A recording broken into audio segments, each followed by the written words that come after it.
Évangile selon Luc, chapitre 6. Il arriva un jour de sabbat, appelé second premier, que Jésus traversait des champs de blé. Ses disciples arrachaient des épis et les mangeaient, après les avoir froissés dans leurs mains. Quelques pharisiens leur dirent, « Pourquoi faites-vous ce qu'il n'est pas permis de faire pendant le sabbat ?» Jésus leur répondit, « N'avez-vous pas lu ce que fit David lorsqu'il eut faim, lui et ceux qui étaient avec lui ? Comment il entra dans la maison de Dieu, prit les pains de proposition, en mangea, et en donna à ceux qui étaient avec lui, bien qu'il ne soit permis qu'aux sacrificateurs de les manger. Et il leur dit, le Fils de l'homme est maître même du sabbat. » Il arriva un autre jour de sabbat, que Jésus entra dans la synagogue, et qu'il enseignait. Il s'y trouva un homme dont la main droite était sèche.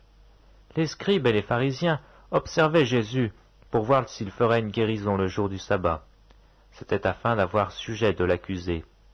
Mais il connaissait leurs pensées, et il dit à l'homme qui avait la main sèche, « Lève-toi, et tiens-toi là au milieu. » Il se leva, et se tint au debout. Et Jésus leur dit, « Je vous demande s'il est permis, le jour du sabbat, de faire du bien ou de faire du mal, de sauver une personne ou de la tuer. » Alors, promenant ses regards sur eux tous, il dit à l'homme, « Étends ta main. » Il le fit, et sa main fut guérie. Ils furent remplis de fureur, et ils se consultèrent ce qu'ils feraient à Jésus. En ce temps-là, Jésus se rendit sur la montagne pour prier, et il passa toute la nuit à prier Dieu.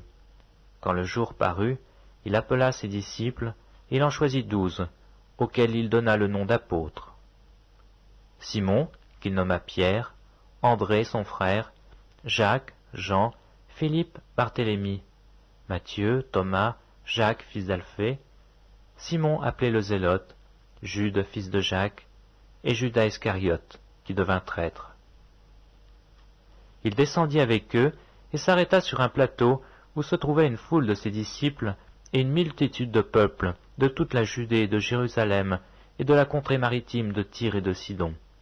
Ils étaient venus pour l'entendre et pour être guéris de leur maladie.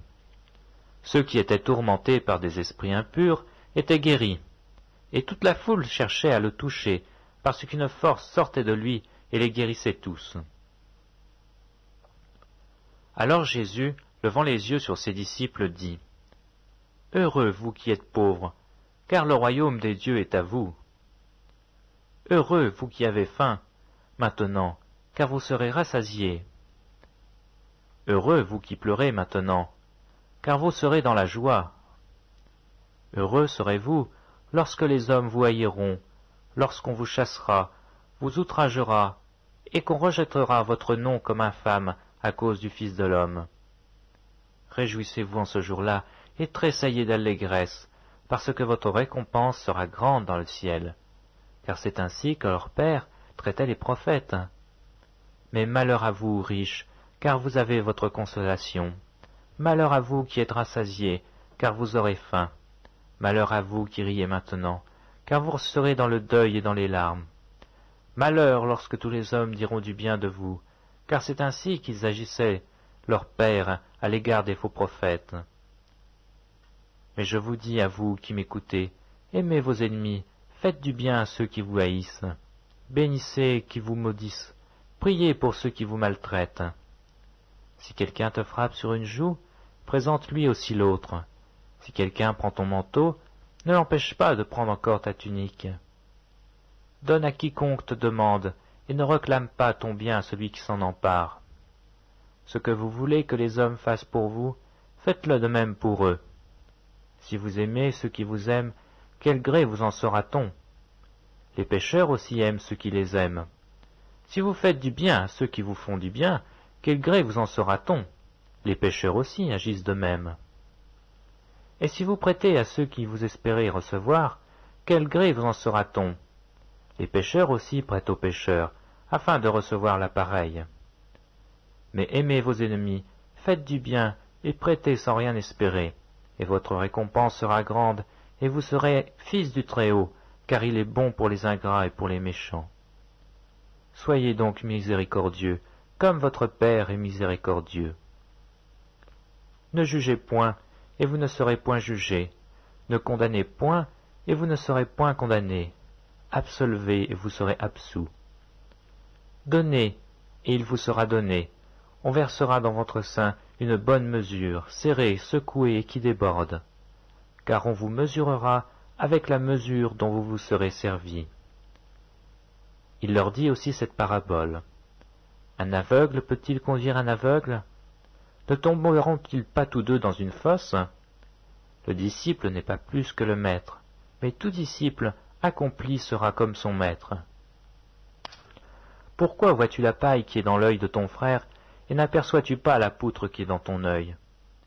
Ou comment peux-tu dire à ton frère, « Frère, laisse-moi ôter la paille qui est dans ton œil, toi qui ne vois pas la poutre qui est dans le tien. » Hypocrite, ôte premièrement la poutre de ton œil, et alors tu verras comment ôter la paille qui est dans l'œil de ton frère. Ce n'est pas un bon arbre qui porte du mauvais fruit, ni un mauvais arbre qui porte du bon fruit.